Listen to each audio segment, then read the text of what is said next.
as a founder, you got to acknowledge 10% at least of the hires you're going to make are not going to work out.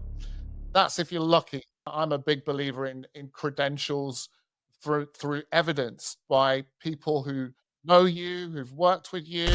People get fooled by brands. So like, this person's worked for, Amazon, or this person's worked for Google, whatever. Like, believe me, not everyone that's worked for Amazon is good. A bad recruiter would ask a candidate, are you interested in working for a high growth startup? Candidate, of course. Sounds great. A great recruiter is like, why is that appealing to me? What is this person's level of motivation to do the job? And to what extent do they believe in this company? Welcome to the Founders Journey podcast. Inspiration, education for founders by founders.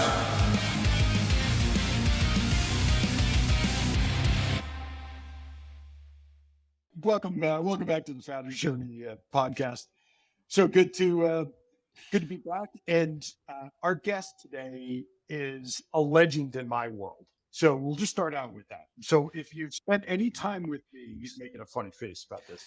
So if you spent any time with me, you've heard, and we've been out, you've heard stories about the legendary Michael Wright. And that's our guest today. So Michael is with us. He is the managing partner at a brand new search firm. We're going to get into that kind of journey part of this called Taligence, which is an executive search firm located up in Saratoga Springs, New York. Michael, before that, was the head of global talent acquisition for Group M, which is part of WPP, which is, I think, Michael, the largest ad agency in the world now, I think, right?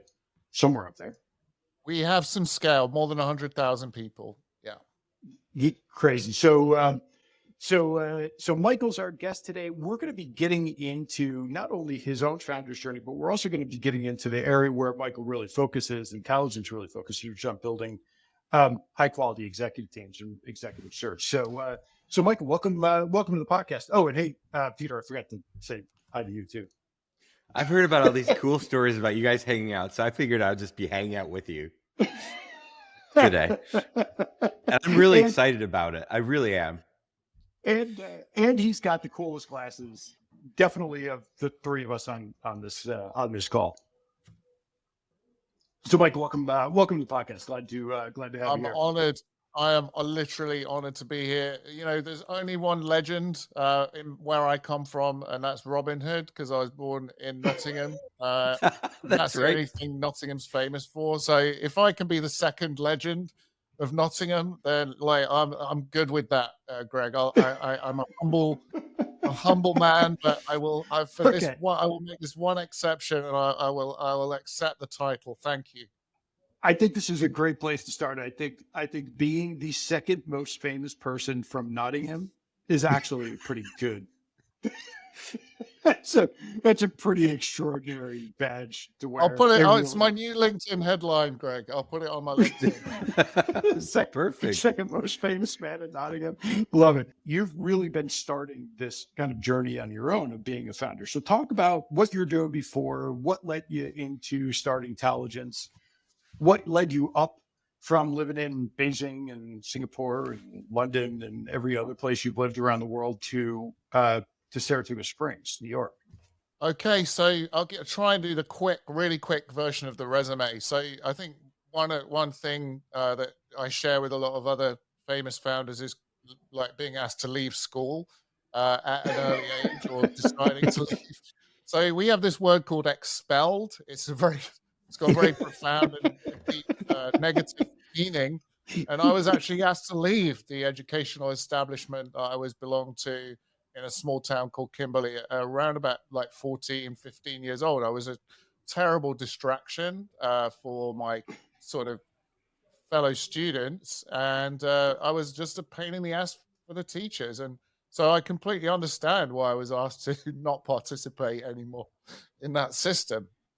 So, when you enter the workforce, or, when you enter the world with no qualifications, it's a challenge. So I spent my early career in a range of factory and warehouse type work. I baked bread at quite the industrial scale, worked in soda pop factories and like visions of hell. I mean, like really Did some of that sort of stuff.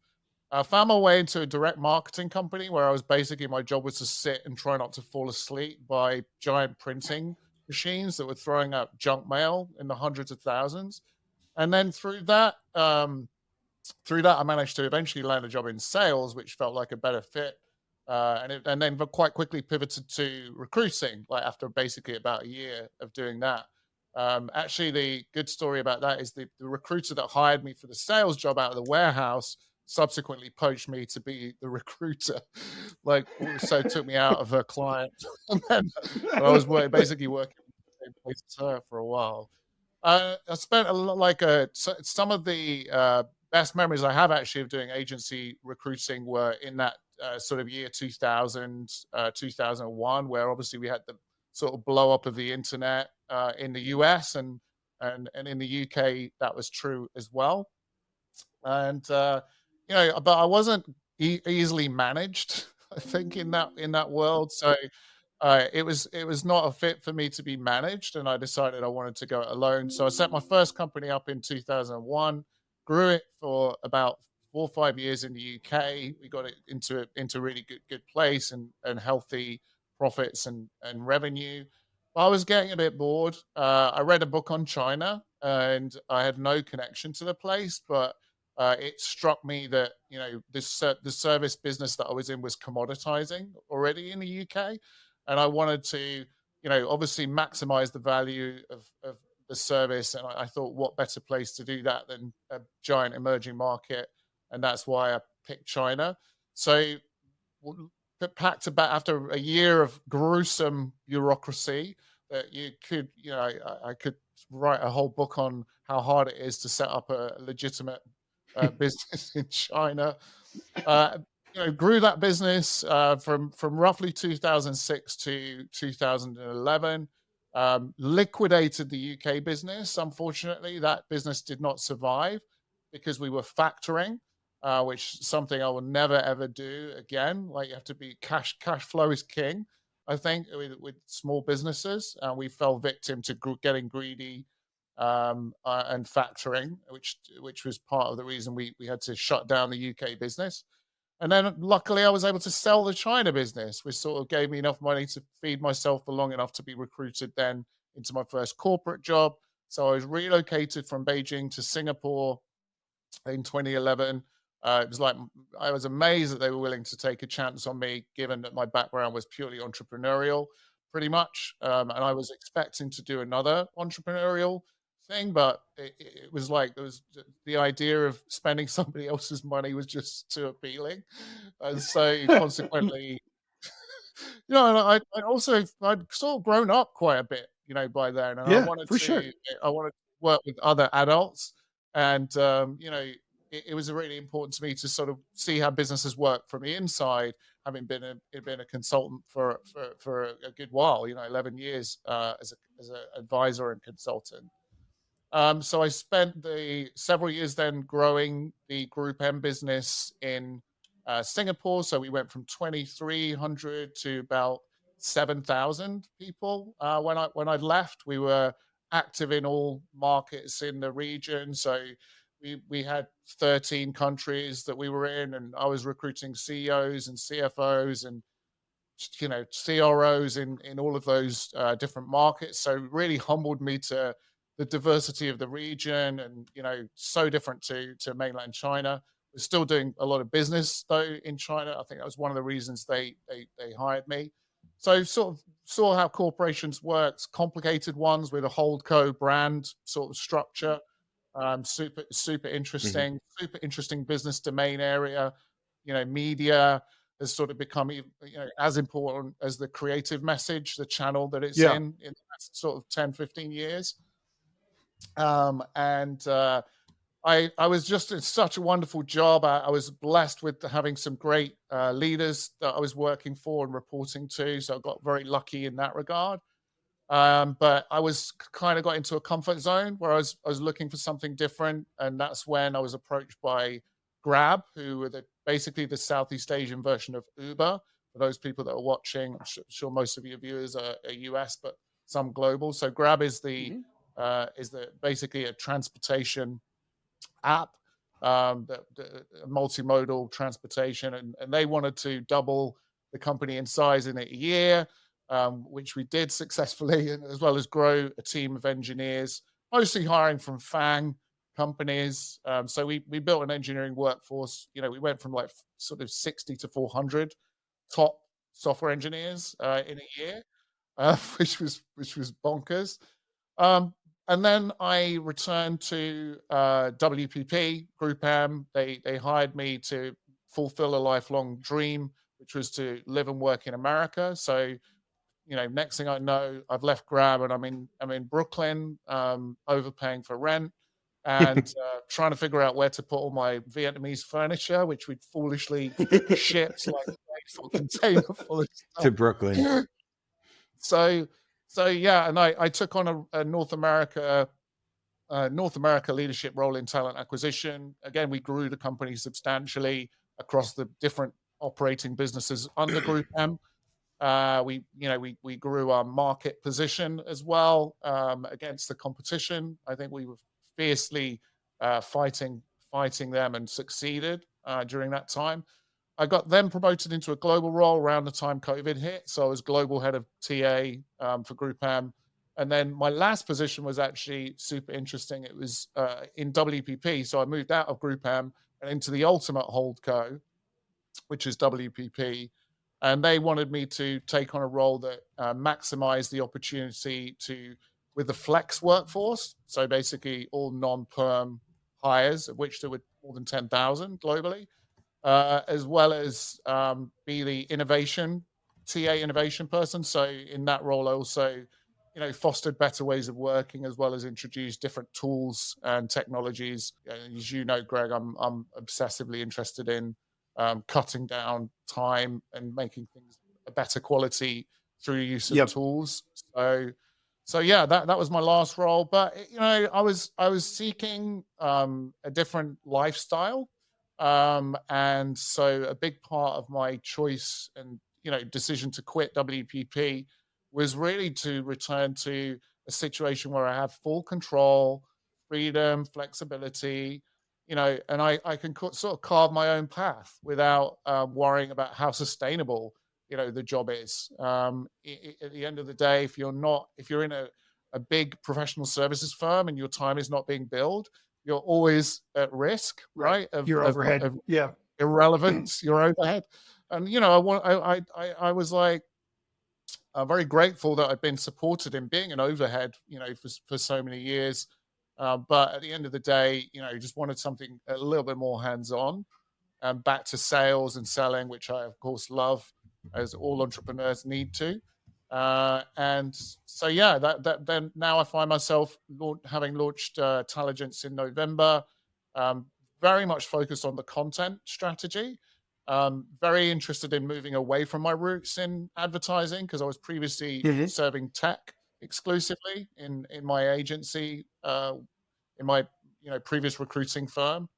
And so, so far, I feel I have to keep pinching myself, because I feel like I'm really in a honeymoon period at the moment, where everything is just groovy, and it's just that I'm sort of euphoric about the feeling, returning to a feeling of control, master of my own destiny, and as well as an opportunity to partner with my wife. So I've been married for 10 years.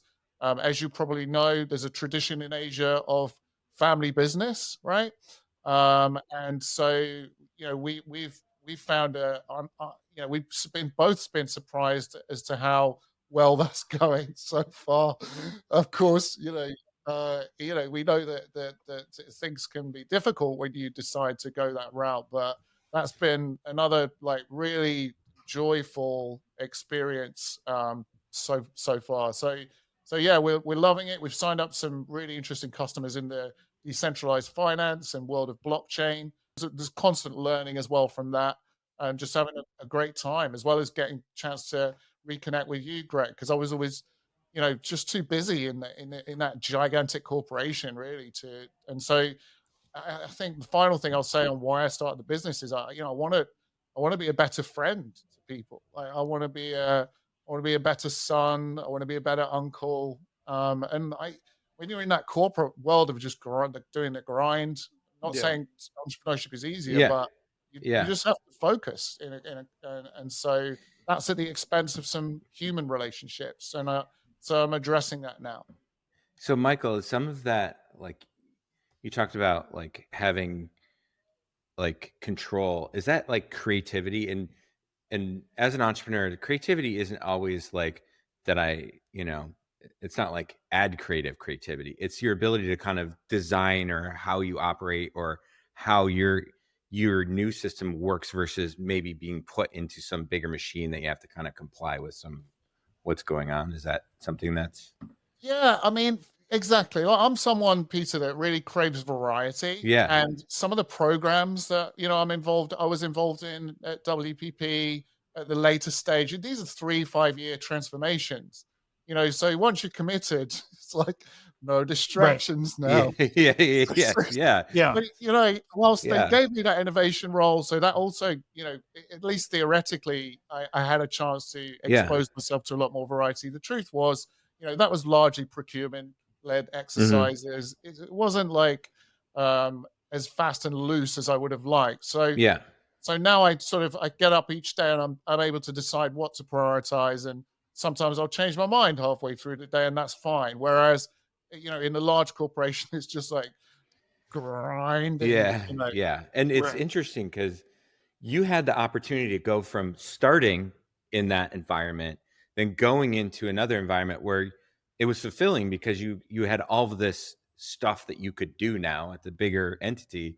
And then now you're going back to what you originally did, where you have all this creativity in how you design your day and what you do and what your priority is. And that's one of the things that most of us entrepreneurs love, even though we Yes. make a lot of mistakes. I will say in defense of WPP, Yeah. they are the Speak for world's yourself. most creative business. Like literally, Yeah. they are Yeah. Yeah. what they do. Right. So Yeah. it wasn't they were like restricting me from doing Yeah. that. Just the reality of the job, wasn't like I Yeah. was. Yeah. Yeah. You can't when it's just that big. It's like you have to kind of be in lockstep with a lot of people, And functions. Yeah. Yeah. Absolutely. Changing gears here for a second, right? So your experience obviously as founder, then you're in the corporate world, now founder again. But all the while, what you have been sort of one of the best out there at is recruiting these large teams, recruiting, like working with companies that are getting to scale, whether it's at the size of Group M or whether it's at the, at the Graham size or something like that. Talk about that experience. What are the, because a lot of the listeners of this today are starting to hit that curve, right? And maybe, maybe the company started with, 5 people in the closet, but now it's going up, now they're starting to hire, and now they're starting potentially by the dozens or potentially by the hundreds. Talk about your experience in that. What are the mistakes that you see people make?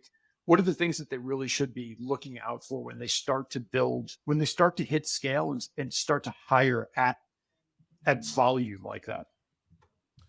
So yeah, I mean, just most people, I guess, many people watching won't understand like who is Group M or WPP even. So it's important to let your listeners, your audience know, Greg, that it's a company. Group M's a company of companies. There are multiple operating entities, and we were very acquisitive during the time that I was there as well. So we'd be buying companies of 200 people, and so Right. my experience is not like just working for one company, like I guess like a L'Oreal or Mm. whatever. It's like I was the head of TA for like all of these Right. companies. So I've witnessed different, all kinds of sort of different growth stages of businesses and different needs. I will say, like, if I could boil it down to just one thing that people get wrong when they're hiring executives, that is Yep. regardless of company size, is sharpening the axe. Like, what I mean by that is like the planning for what they really need, like having a really structured look at where the gap is. I think people are very knee jerk. Oh, we needed this because of X reason. And then, so let's just go and find an X, right? And Right. probably they'll be working for X or Y company. Like, no, you really need to spend a ton of time, because it will help you later. But divining the need is the Hmm. crucial piece that is usually too rushed, or people don't know which type of framework to apply, or who needs to be consulted, who needs to be involved, whose opinion needs to be. Unfortunately, what the net result of this lack of prep in advance of going to market for an executive is people get hired, they don't know what the brief is. People get hired, they don't know what how they're being measured. Hmm. Even at the most senior levels, this happens. Yep. It may even be worse. So like I think that in general, that's what needs to happen. And of course, we're still reliant on processes that were used 50, 100 years ago for recruiting, which is like resumes, interviews. And I'm not big on really either of those things too much, honestly. Just to follow up on that for a second, what if resumes and interviews aren't the way that aren't the tools that you would recommend for somebody starting to hire their say first or upgrade their executive team or something? What should they be looking at? So first of all, behaviors. Like I'm of the opinion that it's behaviors that drive outcomes, not necessarily skills and not necessarily experience. The it's behaviors, and if you can actually divine the right behaviors that you're looking for, in order to arrive at great outcomes, using getting the aggregate opinions of all Hmm. the stakeholders required, Hmm. then it's a better basis to begin a search for a person to fulfill a thing, in a board or an Hmm. executive team. And I also think that the and this is how we met, basically, Greg. But I'm a big believer in credentials through evidence by people Right. who know you, who've worked with you, whether and not just people you report into, but people that you partnered with, cross functions, peers, and of course, if it's a managerial role, direct reports. Like I care more about what those three groups of people have to say about you than anything that you've written on a piece of paper that says I'm really good at doing these things. Right. Like Hmm. resumes are useless. I see the adjectives is sometimes like I'm a visionary leader. Okay, well, are you? Like, I mean, who says? I I said mean, I said I'm a I'm glad visionary you feel leader. that way about yourself. Like, go, that's great, but it doesn't help me recruit you at There's all. Like, and like with Right. interviews are the worst. Like, one of the best tips I ever had from a friend of mine who'd lived in New York for years. I was phoning around, hey, what's it like living in New York? He was like, the hardest thing as a recruiter, everyone shows up brilliantly in interview. Like, you will not be able Right. to distinguish between who's good and who's mm, bad because everyone's just, they look you good. guys do debating classes when you're like Sure. 6 years old, and like, no wonder you could all show up really, really well. The debating class is on the subway every day. Yeah, yeah. My favorite one was the Brooklyn to Midtown. Yeah, that's a really Yeah, great place to there's a debate. Yeah. bit of a debate going on, no matter what's going on, to some degree. There, I just want to go just a layer deeper on this because I think it's a really important thing, right? You referenced to just kind of a quick history. Michael and I met actually right around the time I started my last company, and we were commercializing a technology for automated reference checking. So when Michael's talking about references, really, that's where Michael and I met actually, and he became a customer of mine, one of my first, I think my first larger customer, when we first started. So, but I think it's a really important. It's a very, I think, overlooked step for founders, for boards who are starting to hire, because it is so easy to get enamored with the polish of, especially like when you're a founder and you are just dying to get help, right? And it's so easy to become enamored that the ability to go actually check references on this person, to get some real data from people that worked with this person, saying like, what am I dealing with here, right? I think is so critical. It's so easy to overlook it, um, because you just fall in love. right? You know what, Greg? I've got another thing I think that people overlook as well. It's like, what is this Uh-huh. person's level of motivation to do the job, and to what That's extent do right. they believe in this company? Because if those Yeah. two things, especially for early stage businesses, if the person is having to be like, arm behind the back and pushed towards the opportunity and persuaded, maybe that's not the right person. Maybe it's just a timing thing for them. It's just not the right Yeah. time. What's their risk appetite? But Mhm. above all, it's like you should highly index for belief in the company's vision, mission, Yeah. and purpose, because there's going to be hard times. And if you're just in it because it's a nice pay hike or whatever, can be really problematic. So I think they're good things to be sort of screening for.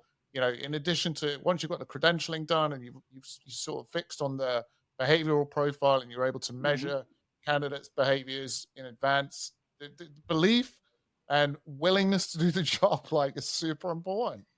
Do you think some of that, and this is a add on, because what Greg was talking about that you alluded to before was this: there's a pain. You have this big pain as a founder, and you're like, I just need to fill the pain. I got to fix this. I got to fix this. Instead of going, well, what do I actually need? Like, what do we need really? And then have a conversation, and then you're like, the pain's maybe just a quarter of what we need this to do, but that's the pain I'm feeling now. So I'm reacting, and then I overreact, which none of Greg or I we've never done that ever, overreacted to pain in hiring. I overreact to It's nothing. yeah. My never. reactions are perfectly appropriate to the situation. Oh yeah, at all he's times. very introspective, and he goes through a very Yeah. thorough process when he makes decisions. But as we've worked together many, many times, it's a unique flaw we share, which is dangerous. But the interviews, it's like interesting. Do you look at the situation of the person to say this person needs a job versus, hey, this person really wants this job? How do you discern that? Great question. Thank you. I think just spending extra time on understanding what motivates that individual is Yeah. crucial. So, Mhm. on the one hand, it's like, can they do the job? Do they etc. Attributes, whatever behaviors, all that sort of fun Mm-hmm. stuff. But if you need to have spent time asking the person deep questions that they may not even have considered themselves, like, Mm-hmm. how does your work intersect with your life? Like, how does your work goals feed your life goals? Like, why Mhm. are you working? Like, we all do it, right? We just Yeah. but most of us don't ever question, like, wait a second, like, why are we doing this? Right. So I think you need to know the why of the individual. Mm-hmm. And again, it's a part. Sadly, it's something that tends to be overlooked. People are just focused on, what salary do you want to make? It's like it's inconsequential, really, in the long term, and it's like getting people at the right time is crucial. So overinvest in understanding a person's motivations; they will so appreciate it as well. It delivers a better candidate experience. I love that advice.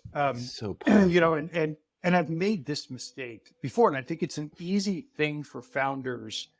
I've made this mistake a couple times, where I've brought in executives who they said the right things, right? And I think this is especially something that when you're a high growth startup, you will often get corporate, corporate leaders, corporate executives who think that they want the startup world, right? Who it sounds appealing, it sounds interesting, and that's a mistake I've made a couple of times. I think it's an easy one for a founder or a board to make because you get this person with this incredible pedigree that's coming in. You get the Google resume or the Amazon resume or something like that, and Yeah. suddenly you're a 200 person or 100 person or 500 person startup that's starting to scale, and suddenly they realize, man, this is like really a lot freaking harder than I thought it was. Like this startup stuff is not easy, and if you can understand that motivation, I think you can really start to dissect beyond some of that really superficial, oh, I want to work in a smaller company. Do you? Yeah. You know?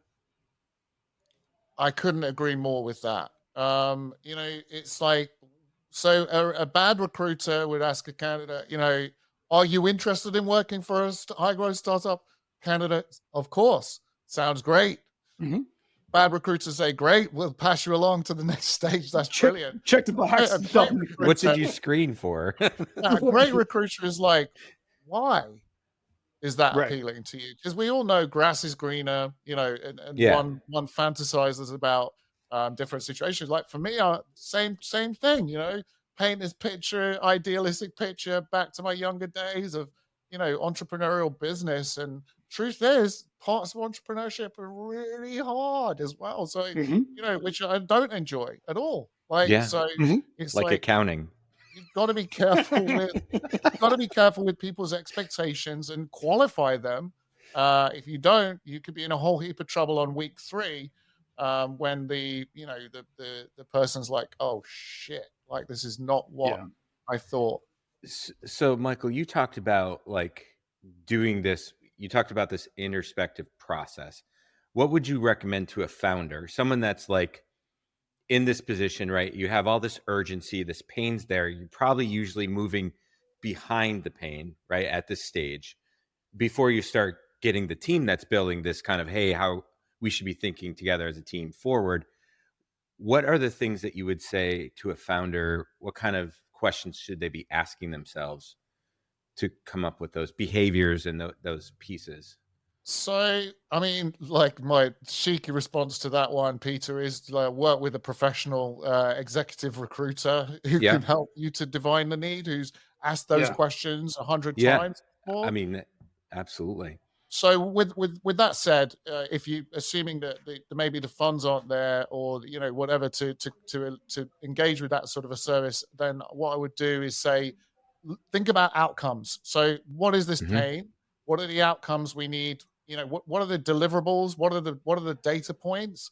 Like what are the outcomes? There's a guy called Lou Adler. He's very famously Mhm. um, Yeah. outcome based Hmm. hiring, performance hiring, and I subscribe to that. So I think if you can say, what do we need to do after? Is it 90 days? Is it 9? Like, does this person Yep. need to do something in 9 days? And qualify that. What is that? Document that.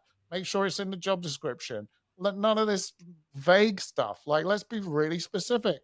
Like, if you do this we want you to do this within the 9th day, this within the 90th day, this within the first year, etc. That is the great basis, I think.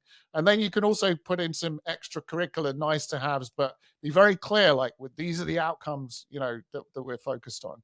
So yeah, I think that, and then the formulation of behavioral profiles. We use an amazing tool called Crystal. It's a partner of ours, and Crystal is really great to canvas opinion from different stakeholders.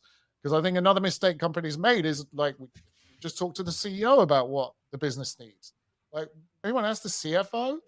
Like, have we heard from the CRO about what's needed here? Like, so and then have we looked at how these opinions differ on what's needed? And that's healthy. But using tools like Crystal really helps you to sort of go, okay, well, Joseph thinks we need a red driver.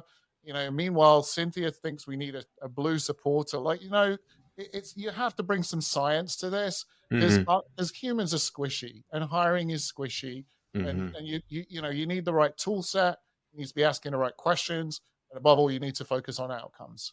The outcome part of this is, I think, is really important, and that a lot of what you're talking about is the actual prep work that goes into this, right? And it sounds like really a lot of what you're saying is the more work you do on that kind of thought process that goes into an executive search, the more successful the outcome is going to be, right? The more time you actually spend talking to people, trying to get consensus, trying to really understand what are the needs from a lot of different perspectives. What are the needs? What are the outcomes that we're really driving for this role? Sounds like if what you're saying is sort of like the painting analogy, right? The more time you spend prepping the room, the easier the painting is going to be. Um, is that the way that somebody should be thinking about it? Absolutely, and it will just make the whole process that follows so much easier. I love the prepping a room analogy. It's my least favorite part, of painting, but and no one wants to, nobody wants to spend time when they have none, right, on Hmm. prep. Right. But the fact is that it's gonna deliver you better outcomes. Now, I'm not saying that people can't come in with like a 3-line job description and knock the ball out the park, right? People Sure. can succeed and beyond because unfortunately, that's how most hiring gets done. Hmm. But if you want the edge, if you really want your hire to deliver and produce faster results, better results, then having that roadmap from the job description is absolutely the way to go versus like, oh, we just need someone that's been an X. What you're talking about is like really being intentional, right? Like the more intentional you are, the better outcome. And it is an area that startups, it's so hard for us to be intentional everywhere. But if our people are our best asset, which we tell and sell to our equity partners, you should put effort here. And this is an area that you have to say stop. And Greg's done it to me before, like, hey, listen, don't just go hire someone. Make sure you're doing a good job. Like, what is this for? You know what, Peter? Another mistake that happens from a knee-jerk sort of response to hiring an executive is like people get fooled by brands. So like, this Right. person's worked for Amazon, or this Yeah. person's worked for Google, Yeah. whatever. Like, believe me, not everyone that's worked for Amazon is good. And so you have to sort of say, you almost need to prepare for acknowledge your biases as well before you go into a hiring situation, whether you've prepared fully for it or not. Because I see so many people just like, this person's at McKinsey or Bain or BCG. They're definitely going to be good. Well, no. Again, it's like, where are they in their life? How is this solving for where they want to be in their life? Is it the right time for this person? Often in these super big companies, of course, I'm not talking about WPP here, but there's a lot of people that you just wonder what they do, even, and their Right. resume still says the same as the top performer, and so Mhm. they still enjoy that sort of pedigree recognition or whatever you want to Right. call it. But honestly, like it's easy to be fooled by that, and again, that's why credentialing is so important. When you talk about introspection, it's funny if I think about the executive level hires that I made that have been colossal disasters, right? They just have not worked out. And this is not a statement about the people. Like I don't mean it, No. that the people were bad or anything like that. I always knew, right? And if I'm honest with myself, I always had a feeling in my gut that I don't know if I really want to hang out with this guy. I don't know how I really feel about this guy. And I think, I'm just curious because in this, you talk about being squishy, right? This is as squishy as it gets. But that intuition, that gut that a founder or a CEO has when they're building that team, and again, I don't want to, would never mention names, but there's two people I'm thinking of. And both occasions, I knew in my gut, but I was so desperate to make the hire. And these were good. They had incredible resumes and unbelievable experience and all this stuff. There were a lot of reasons to hire them, but I knew. And, I'm just curious. I don't even know if that's a question. I mean, I just would love your opinion on that. Like, because I just think that, that's the part that I think founders sometimes have a hard time trusting when you have a bunch of people saying, oh, this guy's incredible. This person's amazing. And sometimes, right? Here's where I'd start, Greg, with that. As a founder, you got to acknowledge 10% at least of the hires you're going to make are not going to work out. That's if you're lucky. I think, Right. on average, probably it's more like, 3 in 10, unfortunately, Yeah. not going to work out in the way that you had hoped. Mhm. So hire fast, fire fast. Mhm. It's like if you can see that it's not a great fit for the person, you're just going to make it more painful for them continuing because you thought your gut was right, and Yeah. you're sort of continually willing to make exceptions, give chances. No, hire fast, fire fast. So it's interesting when you say hire fast, though, right? That it's it almost runs contrary to all the prep. So what we said, like do the No, prep work, but then once you get into the no, search, like so it's talk fast. about that. It's just Yeah, right. yeah, There's like okay, this idea that you need 3 months minimum to hire an executive is nonsense. Absolute garbage. It's basically an illusion that is manifested by executive search firms who want to charge you more money because 90 days work is going to pay them more than 2 weeks work. But Right. truthfully, if you've spent enough time on introspection, there is no reason why you cannot accelerate. During the first pandemic year, I think I hired about 42 C-level and one below executives of multiple countries. Each time that was possible to accomplish because we'd already done that introspective work and we were using the right tools, and therefore we were able to execute really quickly. Now, of course, not everyone was hired under 90 days, but most were. So it's Yep. just like you can absolutely hire fast, and again, it underlines the importance of the paint prep or the sharpening of the axe and the introspection work up front. If you know what you're looking for, it's easy to find. If your brief is so vague, it could mean anything. Good Yeah. luck. Or if you don't have Yeah. stakeholder alignment with various different stakeholders of the role, good luck getting the consensus required to pull the trigger.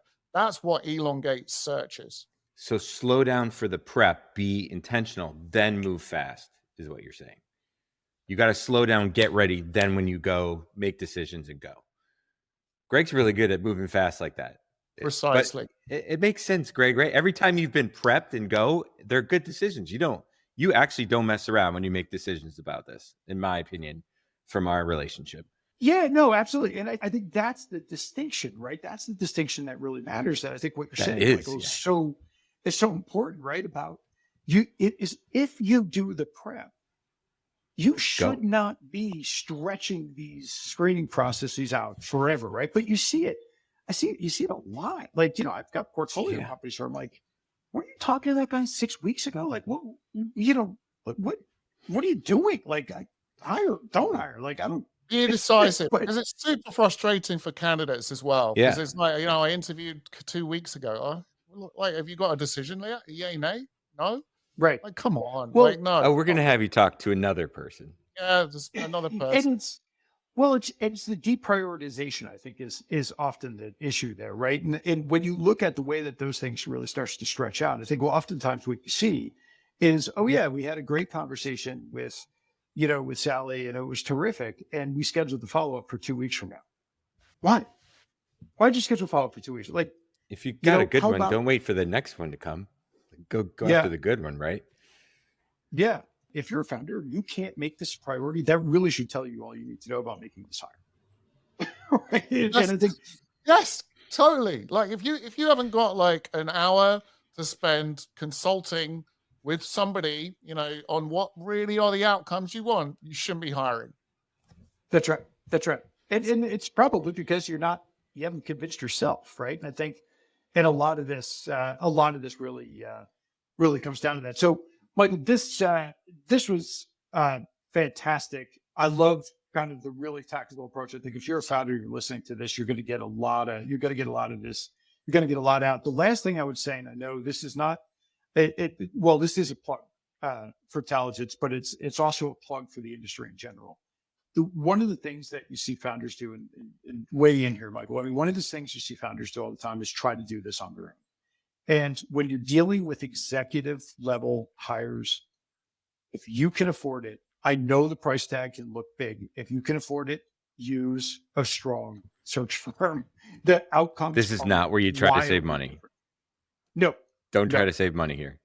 It's like, oh, I'm going to buy the most important thing that I have, but I want to just save money, right? It's like what the U.S. government's supposed to do. That is not what we should be doing here, right? Right. Yes. It's not to say you shouldn't network. Ask everybody. Who do you know? Who do you know? Who do you know? Who do you know? Don't ask, do you know anyone, by the way? That's the worst question. Who do you know? Ask open questions. Be continually recruiting as a founder for future roles, right? I constantly, make sure I have your details, do that. But, honestly, when it comes to these things, there's a time and a place to bring in an outside advisor, and that absolutely, this is one. Yeah. Yeah, absolutely. And actually partner with the search firm, right? The best results that I've gotten when we've made hires here is I'm out networking. I'm saying, who do you know? Right. And, who should I be talking to? But then bring them into the firm, bring them as part of that search, right?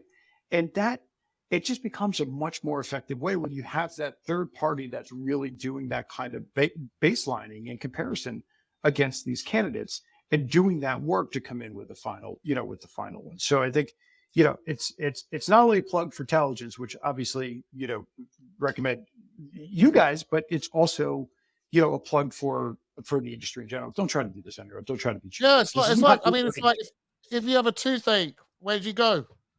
If you have a illness, you don't go and try and diagnose it yourself. like yeah. pain, you need a specialist. That's a life rule. Yep. And these decisions are huge, right? I mean, if you make these early executive level hires that a startup makes, have the ability to make or break that company. And I've seen both break. It can go either way, right? And it's a major role. It's something that you really want to be as thoughtful about as you possibly can. So, Michael, this is awesome. We will definitely get you back. We're doing. We've actually done a few episodes on recruiting lately, and I think this could be a really fun kind of we do these kind of curations around topics. I think this could be a fun one to do a follow for. So we'll definitely have you back. Real quick, how do people reach you? If they're interested in your service, they want to connect with you, what's the best way to do it? Yeah, thank you, Greg. Appreciate it. Michael@Taligence is the way to reach me via email. I'm usually willing to connect on LinkedIn also. So yeah, don't hesitate to connect with me on LinkedIn. I keep my inbox clean there and will be responsive. We'll put the links to your email, to LinkedIn, and to the website in the show notes. So if you want to find Michael, it'll be easy. Thanks for the PR, gentlemen. I appreciate it. This is great. Really appreciate it. Always fun. It's a big kick to have you here. And I mentioned this before. Michael and I got to know each other. He's one of my first customers when we started the first iteration of the business.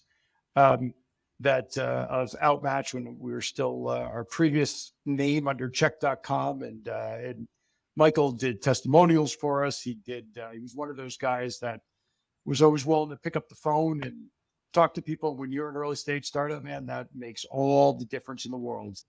So it'll never be forgotten, and it's awesome to have you here. Respect to you, Greg. Have a safe flight. See you in Saratoga, Peter. Absolutely. All right. Take care, guys.